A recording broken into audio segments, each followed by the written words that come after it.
এই তো রাজকনক, আপনি চলে এসেছেন। ভালোই হয়েছে। এতক্ষণ আমরা আপনার জন্যই অপেক্ষা করছিলাম। আসলে আমরা বড্ড দুশ্চিন্তায় আছি আমাদের রাজকুমার আর ফুলকুমারীকে নিয়ে। ফুলকুমারী বা রাজকুমার কেউই রাজপ্রাসাদে নেই। আপনি কি বলতে পারেন ওরা এখন কোথায় আছে? হ্যাঁ, দেখলে তো তোমরা, আমি বলেছিলাম না এখানে একজন লোক রয়েছে।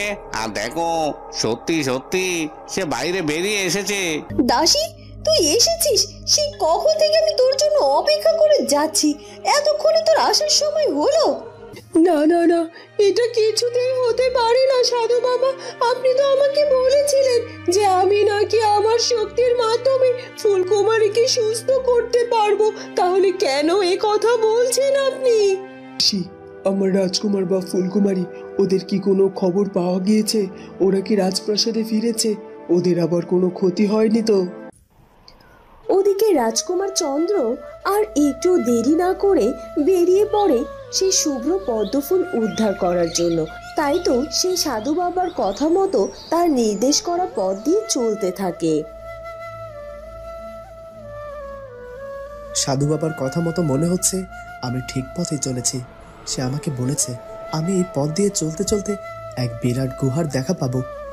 আর দেখা পেলে প্রথমে সে আগুনের দেয়ালের সম্মুখীন হব। আর কোনোভাবে যদি আমি সেই আগুনের দেয়ালের বাধা অতিক্রম করতে পারি, তাহলে আমার দ্বিতীয় বাধার সম্মুখীন হতে হবে। আর সেটা অতিক্রম করতে পারলে আমি আমার তৃতীয় বাধার সম্মুখীন হব। আর আমার বিশ্বাস আমি সেটাও অতিক্রম করতে পারবো। আর সেই তিনটে বাধা যদি আমি এভাবে পরিপূর্ণভাবে অতিক্রম করতে পারি, তাহলে শুভ্র পদ্ম নিয়ে আসা আমার পক্ষে খুব একটা কঠিন কাজ হবে না। না না, আমাকে যে পারতেই হবে, কারণ আমি বারবার ফুলকুমারীকে এই অবস্থায় আর সহ্য করতে পারছি না। ওকে যে আমাকে বাঁচাতেই হবে। আর তাছাড়া সাধু বাবা তো আমাকে বারবার বলে দিল হাতের সময় নাকি বড্ড কম, ওই অল্প সময় আছে। আর এই সময়ের মধ্যে আমাকে সবকিছু সম্পন্ন করতে হবে। হে বিধাতা, আমি জানি না কতটুকু পারবো, তবে তুমি আমার সহায় হও। আমি যেন অল্প সময়ের মধ্যে আমার ফুলকুমারীর কাছে যেয়ে তাকে সুস্থ করতে পারি। এ কথা বলতে বলতে রাজকুমার চন্দ্রকুমার আবারও চলতে থাকে। আর চলতে চলতে সে একটি বিরাট গুহার কাছে পৌঁছে যায়। এই তো সাধু বাবার বলা সেই গুহার কাছে আমি পৌঁছে গেছি, কিন্তু এখানে তো কোনো আগুনের দেয়াল দেখতে পাচ্ছি না। সাধু বাবা তো আমাকে বলেছিল এই গুহার সামনে নাকি আগুনের দেয়াল থাকবে, কিন্তু কোথায় কোথায় সেই আগুনের দেয়াল? না না, এত চিন্তিত হলে হবে না, আমাকে আরো এগোতে হবে।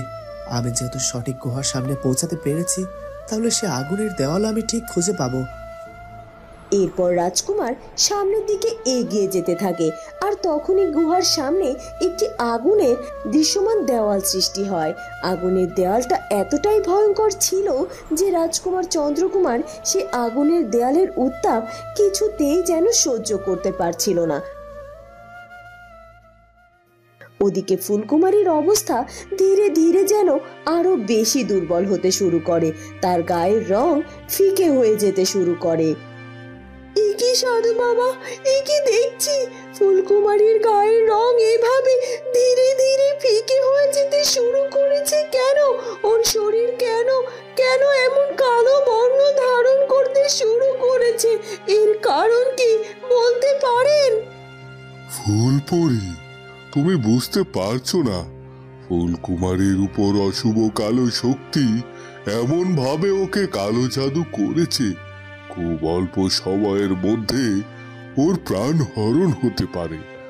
আর সেটা নিয়ে আমি ভীষণ ভয় পাচ্ছি, কারণ ফুলকুমারীর হাতে যে সময় বড্ড কম।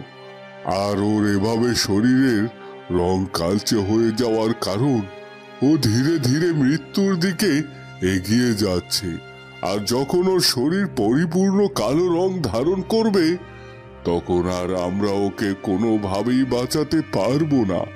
ও সত্যি সত্যি পৃথিবী ছেড়ে বিদায় নেবে। না না না, এটা কিছুতেই হতে পারে না। আপনি তো বললেন ওই শুভ্র পদ্মের কারণে নাকি আমার বোনটাকে বাঁচানো সম্ভব হবে সাধু বাবা। বলেছি, আর সেটা এখনো বলছি। আর রাজকুমার চন্দ্রকুমারকেও তো পাঠিয়ে দিয়েছি। তবে রাজকুমার চন্দ্রকুমার যদি সঠিক সময়ের মধ্যে ওই শুভ্র পদ্ম নিয়ে এখানে হাজির না হতে পারে তাহলে যে মহা বিপদ ঘটে যাবে ফুলপরি, আর সেটা আটকানোর সাধ্য যে আমার হাতেও থাকবে না। না না, কিছুই হবে না, কিছুই হবে না আমার বোনের রাজকুমার চন্দ্রকুমার ঠিক সময় মতো ওই শুভ্র পদ্ম নিয়ে ফিরে আসবে। আমি জানি রাজকুমার চন্দ্রকুমার ফুলকুমারীকে বাঁচানোর জন্য নিজের প্রাণ পর্যন্ত উৎসর্গ করে দিতে পারে। তাই তার সামনে যত বাধা বিপদে আসুক না কেন, সঠিক সময় ওই শুভ্র পদ্ম নিয়ে তারপর রাজকুমার ফিরে আসবেই। আমি তো সেই আশাতেই এখানে এভাবে অপেক্ষা করছি। ওদিকে গ্রামের লোকেরা রাজকুমার প্রতাপকে নজরবন্দি করে রাখে সেই জঙ্গলের কুটিরে। বেশ হয়েছে, এবার সঠিক সিদ্ধান্তই নেওয়া হয়েছে। এরকম অনাচারের শাস্তি এরকমটা হওয়া উচিত। হ্যাঁ গো হ্যাঁ, এই রাজপুত্রটি ভেবেছিল ও অন্যায় করবে আর ও আরও কোনো শাস্তি পাবে না, কিন্তু এটা ভাবেনি যে রাজ্যের মানুষেরা কখনো অন্যায়ের প্রশ্রয় দেয় না, তারা অন্যায়ের সঠিক বিচার করেই তবেই সারে। আর এখন বুঝবে যে অপরাধ করলে তার শাস্তি অবশ্যই পেতে হয়, সে রাজকুমার হোক আর রাজা মশাই হোক। এখন আমাদের শুধুমাত্র ওই রাজকুমারকে নজরবন্দি করে রাখতে হবে, যেন কোনোভাবে ওই কুটির থেকে বেরিয়ে যেতে না পারে। আর ওই মেয়েটি ফিরে এলে তারপর এদের দুজনের বিয়েটা দিয়ে দিতে হবে। এই রাজকুমার কি ভেবেছিল আমরা কেউ কিছু ঠিক টের পাবো না, তাই তো? এখন ধরা পড়ে গিয়ে বেচারা দুশ্চিন্তায় পড়ে গেছে। আর তাছাড়া সে তো কিছুতেই ওই মেয়েটিকে বিবাহ করতে চাইছে না, কিন্তু বিবাহ করতে চায় আর না চায় ওই মেয়েটিকেই যে ওকে বিবাহ করতে হবে, আর এটাই আমাদের গ্রামের লোকজনদের ফয়সালা। হ্যাঁ হ্যাঁ, আমরা যেহেতু ফয়সালা করেই ফেলেছি, তাহলে এখানে শুধু এভাবে দাঁড়িয়ে সময় নষ্ট করছি কেন? তোমরা দুজনেই বরং এখানেই থাকো, আমরা এখান থেকে যাই, গিয়ে বরং বিয়ের সব বন্দোবস্ত করি। আর ওই মেয়েটি ফিরলে আর দেরি না করে ওদের বিয়েটা দিয়ে দেওয়া যাবে। হ্যাঁ হ্যাঁ, কথাটা তুমি মন্দ বলনি। তাহলে তোমরা এখানে অপেক্ষা করো, আমরা বিয়ের বন্দোবস্ত করার জোগাড় করি, কেমন? এই আগুনের দেয়ালের উত্তাপিত আমি সহ্য করতে পারছি না। এখন এই আগুনের দেয়ালের কাছে আমি কি করে যাব, আর কি করেই বা এই আগুনের দেয়াল ভেঙে আমি গুহার মধ্যে প্রবেশ করব? সাধু বাবা তো বলেছিল এই 3টি বাধাই নাকি আমার জন্য কঠিন পরীক্ষা। তার মানে এই বাধাগুলো আমাকে আমার বুদ্ধি দিয়ে আর শক্তি দুটো ব্যবহার করে অতিক্রম করতে হবে। কিন্তু আমি এটাই তো বুঝতে পারছি না যে গুহার দেয়াল কিভাবে ভাঙবো। না, কিছু তো আমাকে একটা ভাবতেই হবে, কোনোভাবে সময় নষ্ট করা যাবে না। আমি তো জানি আগুনকে কিভাবে নিভাতে হয়। জল, আমার মনে হয় আমি যদি কিছু জল সংগ্রহ করে এই আগুনকে স্পর্শ করাই তাহলে হয়তো বা এই আগুনের দেয়ালকে ভেঙে ফেলতে পারবো। আর দেরি করা যাবে না, এক্ষুনি আমাকে জল সংগ্রহ করতে হবে। রাজকুমার চন্দ্রকুমার সেখানে একটি পাত্র পড়ে থাকতে দেখে, আর সে একটু দেরি না করে সেই পাত্রটি নিয়ে কিছু জল নিয়ে এসে সে আগুনে নিক্ষেপ করে। কিন্তু এতে ঘটে যায় হিতের বিপরীত। আগুনের তীব্রতা না কমে যেন আরো বৃদ্ধি পেয়ে যায়। রাজকুমার চন্দ্র এবার ভীষণ ভয় পেয়ে যায়। এটা কি হলো? আমি এই আগুনকে জল স্পর্শ করানোর সাথে সাথে এই আগুন যেন আরো বৃদ্ধি পেয়ে গেল। তার মানে বুঝতে পেরেছি এই আগুন সাধারণ কোনো আগুন নয়, এই আগুনকে কোনোভাবে জল দিয়ে নিবারণ করা সম্ভব নয়। তাহলে কিভাবে আমি আগুনের দেয়ালকে ভাঙবো? না, যদি আমি এক্ষুনি দেওয়াল ভাঙতে না পারি তাহলে আমি শুভ্র পদ্ম নিয়ে আসতে পারবো না। আর শুভ্র পদ্ম না নিয়ে আসতে পারলে তো আমার ফুলকুমারীও বাঁচবে না। তাহলে আমারই বা বেঁচে থেকে কি লাভ? আমি এক্ষুনি আগুনের দেয়ালে নিজেকে আত্মহতি দেব। আমি যদি প্রথম বাধাই অতিক্রম করতে না পারি তাহলে আমার আর বেঁচে থাকার কি দরকার?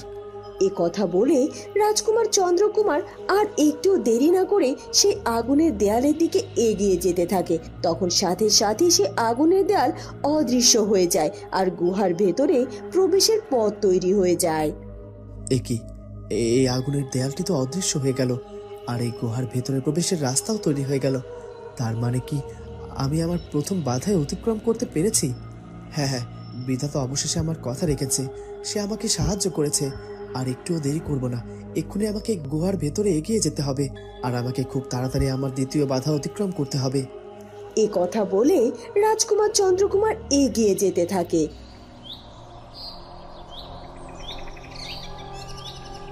ওদিকে উর্মিমালা এবং দাসী গিয়ে তন্ত্রমাতার সামনে হাজির হয়। সেখানে গিয়ে তারা ফুলকুমারী বা রাজকুমার কাউকেই দেখতে পায় না, বরং তারা দেখতে পায় যে তন্ত্রমাতা তখনও ধ্যানে নিমগ্ন। এ কি রে দাসী, তোর কথা অনুযায়ী তো আমি তন্ত্রমাতার কাছে এসে হাজির হলাম, কিন্তু কই এখানে তো ফুলকুমারী বা রাজকুমার কাউকেই দেখতে পাচ্ছি না। তুই তো বলেছিলি ফুলকুমারীকে নাকি তার কাছে নিয়ে এসেছে, কিন্তু কোথায় কোথায় ফুলকুমারী? ওকে তো দেখতে পাচ্ছি না। হ্যাঁ, সত্যি সত্যি তো আমিও ফুলকুমারীকে কোথাও দেখতে পাচ্ছি না। আর তাছাড়া ওই রাজগণক তো বারবার বললো যে ফুলকুমারীকে নাকি তন্ত্রমাতা এখানে নিয়ে এসেছে। তাহলে ফুলকুমারী কেন এখানে নেই? তাহলে কি এতক্ষণে তন্ত্রমাতা ফুলকুমারীকে হত্যা করে ফেলেছে? হ্যাঁ হ্যাঁ, নিশ্চয়ই সেটাই হবে। হয়তো বা আমরা আসতে একটু দেরি করে ফেলেছি, আর তাই তো ওই ফুলকুমারীর মৃত্যুটা আমাদের চোখের সামনে আমরা দেখতে পাইনি। তবে যাই হোক, ভালোই হয়েছে আমরা ফুলকুমারীর মৃত্যু চোখের সামনে দেখতে পাইনি। তো কি হয়েছে, ফুলকুমারী মরেছে, এটাই তো আমাদের জন্য অনেক বড়, তাই না? ঠিকই বলেছেন। তবে তন্ত্রমাতা এখনো তার ধ্যান সাধনা করছেন, তার সাথে একটু কথা বলতে পারলে ভালো হতো না?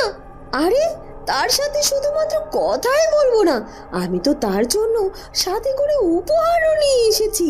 এখন শুধুমাত্র তাকে এই উপহারটা দিয়ে তাকে ধন্যবাদ জানিয়ে এখান থেকে চলে যাব। সত্যি বলতে আমার যে কি খুশি লাগছে না। এবার রাজপ্রাসাদে ফিরে গিয়ে দেখবো যে ফুলকুমারী চিরকালের মতো ওই রাজপ্রাসাদ কেন এই পৃথিবী থেকেই বিদায় নিয়েছে। আর আমার এত আনন্দ হচ্ছে না, আমি যে এত আনন্দ কোথায় রাখবো। তখনই তন্ত্রমাতার ধ্যান ভঙ্গ হয়। এই তো তন্ত্রমাতার ধ্যান ভঙ্গ হয়ে গেছে। তন্ত্রমাতা, আমি আজ সত্যি ভীষণ খুশি হয়েছি আপনার উপর। আপনি এত অল্প সময়ের মধ্যে ফুলকুমারীকে চিরকালের মতো শেষ করে দিতে পেরেছেন, আর এটার জন্য আমি আপনাকে বিশেষ উপহার দিতে চাই।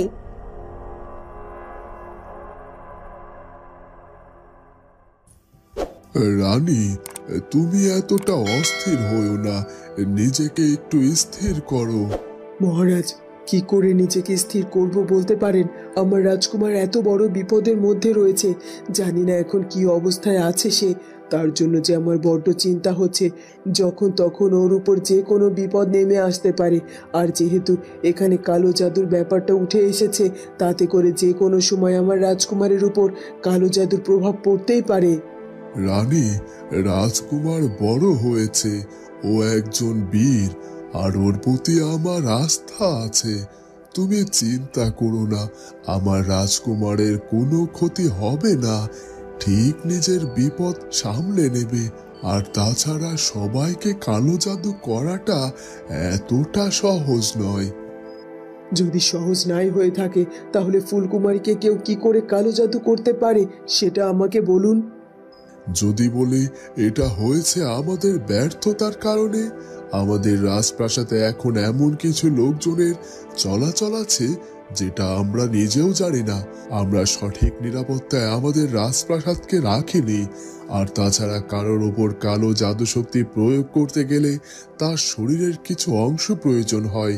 হয়তো কোনো অচেনা লোক এই রাজপ্রাসাদে এসে ফুলকুমারীর শরীরের কিছু বা পরিধানের কিছু সংগ্রহ করে নিয়ে গিয়ে কোনো অশুভ শক্তির কাছে দিয়েছে। আর তাই তো ফুলকুমারীর ওপর ওই কালো জাদু শক্তি প্রয়োগ করা সম্ভব হয়েছে। আর আজ ফুলকুমারীর এই অবস্থার জন্য আমরাও দায়ী আছি। কি বলছেন কি মহারাজ? আপনার কথাটা তো সত্যিই যুক্তিসঙ্গত। ফুলকুমারী আমাদের রাজ্যের রাজবধূ, আর ওর পরিপূর্ণ নিরাপত্তা দায়িত্ব আমাদেরই, তাই না? আর সেটা আমরা দিতে ব্যর্থ হয়েছি। ওদিকে রাজকুমার প্রতাপ নজরবন্দি হয়ে থাকে সেই জঙ্গলের কুটিরের মধ্যে। এ কি বিপদের মধ্যে পড়লাম আমি! এই কুটিরের মধ্যে আমি এখানে একা রয়েছি, বাইরে গ্রামের লোকজন জড়ো হয়ে আছে, আর ওরা আমাকে এখানে নজরবন্দি করে রেখেছে। কিছুতেই আমাকে এখান থেকে বের হতে দিচ্ছে না। আর তাছাড়া আমি একা, কোনোভাবেই ওই গ্রামের লোকজনের সাথে পেরে উঠবো না। আমার কাছে কোনো অস্ত্র নেই, আর আমি চাইলেই যে কোনো মানুষের উপর আক্রমণ করতে পারবো সেটাও না। আর তাছাড়া সত্যিই তো এই কুটিরে তো এই মেয়েটি একা একা বসবাস করে। আর ওর কাছ থেকে শুনে যা বুঝলাম, ও তো অবিবাহিত, আর একজন অবিবাহিত মেয়ের সাথে যদি একটা পুরুষ লোক লোকচক্ষুর আড়ালে কথা বলে তাহলে সেটা দোষের হিসাব হয়। আর আমি তো এখানে 2 রাত পার করে ফেলেছি। গ্রামের লোকজনেরা আমাদেরকে ভুল বুঝবে, এটাই স্বাভাবিক, কিন্তু তাই বলে এমন বিপদে আমি পড়ে যাব এটা তো কোনোভাবেই ভাবতে পারিনি। আমি তো কোনোভাবেই ওই পরি নামের মেয়েটিকে বিবাহ করতে পারবো না, কারণ আমি ভালোবাসি আমার ফুলকুমারীকে, আমার কুমকুমকে। আমি আমার কুমকুমের জায়গা অন্য কাউকে দিতে পারবো না। কিন্তু এখন দেখছি ওই মেয়েটি আমাকে সেবা শুশ্রূষা করতে গিয়ে ও নিজেই বিপদে পড়ে গিয়েছে। আমি আমার নিজের বিপদ নিয়ে চিন্তা করি না, কিন্তু ওই মেয়েটির কি হবে? না না, কিছুই ভাবতে পারছি না। আমি বড্ড বড় বিপদে ফেসে গেছি। আমি এই বিপদ থেকে কি করে উদ্ধার পাবো আমি, সেটা আমাকে ভাবতে হবে। ওদিকে রাজকুমার সেই গুহার ভেতরে গিয়ে এদিক ওদিক হাঁটতে থাকে আর সে দ্বিতীয় বাধা বা পরীক্ষার খোঁজ করতে থাকে। আমি তো আমার প্রথম বাধাকে কোনোভাবে অতিক্রম করতে পেরেছি, কিন্তু আমার দ্বিতীয় বাধা সেই সত্যের দর্পণ। সেই সত্যের দর্পণকে আমি কোথায় খুঁজবো? না না, আমাকে ভালোভাবে খুঁজতে হবে, আর যে করে হোক সত্যের দর্পণের মুখোমুখি আমাকে হতেই হবে। এরপর রাজকুমার আর একটু দেরি না করে সেই গুহার মধ্যে সেই সত্যের দর্পণটি খোঁজার জন্য এদিক ওদিকে যেতে থাকে। কিন্তু রাজকুমার যতই সত্যের দর্পণ খোঁজার জন্য যেখানেই যাক না কেন, সে ঘুরে ফিরে বারবার একই জায়গায় এসে পড়ে।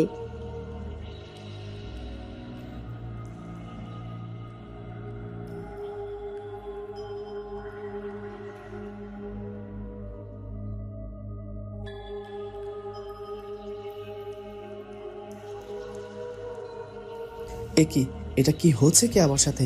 আমি বারবার কেন এই জায়গায় এসে প্রবেশ করছি? সেই তখন থেকে আমি সত্যের দর্পণের খোঁজ করার চেষ্টা করছি, যার জন্য আমি গুহার এদিক থেকে ওদিকে যাওয়ার চেষ্টা করছি, কিন্তু আমি তো কোনোভাবেই পথ পাচ্ছি না। বারবার এই একই জায়গায় এসে দাঁড়িয়ে পড়ছি। তাহলে কি সত্যের দর্পণ আমি খুঁজে পাবো না? কিন্তু সাধু বাবা তো বলেছিল যে গুহার মধ্যে নাকি ওই সত্যের দর্পণের মুখোমুখি হব। না না, আমাকে আরো ভালো করে সেই সত্যের দর্পণ খোঁজ করতে হবে। তোরা এত উল্লাস কেন করছিস? কোনো উল্লাস করবি না। আমার শক্তিতে বাধা প্রাপ্ত হয়েছে। কোনো এক শুভ শক্তি আমার এই শক্তির কালো ছায়ার উপর বাধা প্রদান করেছে, আর তাই তো এখন পর্যন্ত ফুলকুমারীকে আমি আমার সামনে হাজির করতে পারিনি, আর ও এখন পর্যন্ত বেঁচে আছে। কি বলছেন কি? এখন পর্যন্ত ফুলকুমারী বেঁচে আছে? তার মানে ও এখনো মৃত্যুবরণ করেনি? তবে কি এবারও আমি ব্যর্থ হয়ে যাব ওই ফুলকুমারীকে হত্যা করতে? বন্ধুরা, রাজকুমার চন্দ্রকুমার কি পারবে ফুলকুমারীকে সেই শুভ্র পদ্ম ফুলের সাহায্যে সুস্থ করে তুলতে? সেটা জানবো আমরা ফুলকুমারী গল্পের পরবর্তী পর্বে। আর আমাদের আজকের পর্বটি ভালো লাগলে অবশ্যই আমাদের চ্যানেলটিকে সাবস্ক্রাইব করে দিও। দেখা হবে পরের পর্বে। ধন্যবাদ।